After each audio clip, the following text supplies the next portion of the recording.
লাগবে, এটা হবে, তিনি কেন দেবেন? অমুক চাপ দিলে আমাদের এটা চাই, তিনি কেন সেদিকে হাঁটবেন?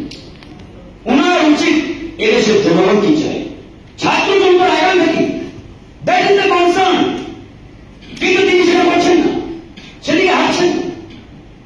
আজকে দেখবেন ঘোষণাপত্র দিন, এই ঘোষণাপত্র আমাদের জনগণের আকাঙ্ক্ষা অনুযায়ী হয় নাই। এই ঘোষণাপত্র হয়েছে একটা নির্দিষ্ট দলকে সামনে রেখে তাদের মন মতো এই ঘোষণাপত্র। কিন্তু সবচেয়ে মারাত্মক বিপজ্জনক ডেঞ্জারাস পয়েন্ট 22 নম্বর যে ক্লজটা রয়েছে, দেখছেন না, স্পষ্ট করে লেখা রয়েছে এই ঘোষণাপত্রটি পরবর্তী নির্বাচিত সরকার সংসদ গঠন করে তারা এটা সংস্কারকৃত সংবিধানে অন্তর্ভুক্ত করবে। এমন কথাই পার্সিতে এই ক্লজের মাধ্যমে এই সরকার জনগণের সাথে প্রতারণা করেছে। আমরা তো এভাবে চাইনি, ঘোষণাপত্র হবে, ঘোষণাপত্র মানব হয়নি, তারপরে আমরা বলেছি মেনে নেব, তবে এটা আইনি এবং সাংবিধানিক ভিত্তির মাধ্যমে ঘোষণা করতে হবে। কিন্তু তারা সেটা করেনি। এখন আছে জুলাই সময়, আল্লাহ জানে এটা কি হয়। এখানে আমরা আমাদের জায়গা থেকে স্ট্রং একটা অবস্থান অবশ্যই নিব, আইনি এবং সাংবিধানিক ফাউন্ডেশন বা প্রেসিডেন্টের দিক দিয়ে। আমরা ওই যেন কোনো লোক দেখানো, ওই একটা সাদা কাগজে 2-4 লাইন লেগে ঘোষণা করবেন আর আমরা বলি স্বাক্ষর দেবো, এই রাজনীতিও চাই না আর এরকম সিস্টেমও চাই না।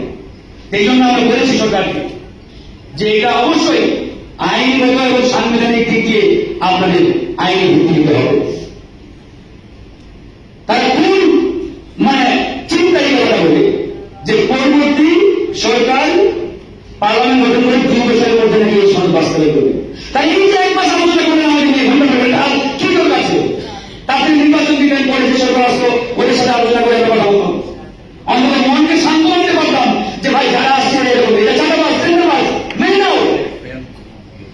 কিন্তু আপনাদের দিকে তাকিয়ে আমরা মনে করলাম বা করেছিলাম আপনার ফেরেস্তার মতন দেশ চালাবেন, নতুন সিস্টেম ইনস্টল করবেন, নতুন সিস্টেম জনগণকে উপহার দেবেন, আপনারা করেন নাই।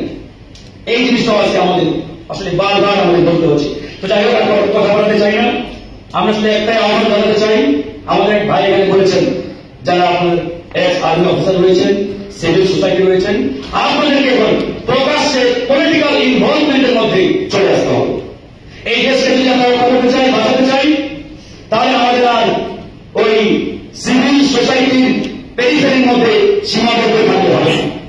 যা করার আয়োজন করেছেন বিফোর ইলেকশন, আফটার ইলেকশন যোগের চিন্তাই না হয়, লাভ নাই, হয়ে গেছে ভাই, মেনে নাও, ওই বলতে মেনে নাও, মেনে নাও, আজকে যাওয়া যাবে না, আগেই করতে হবে, আগেই উইদাউট রিফর্ম, উইদাউট বিচার, নো ইলেকশন।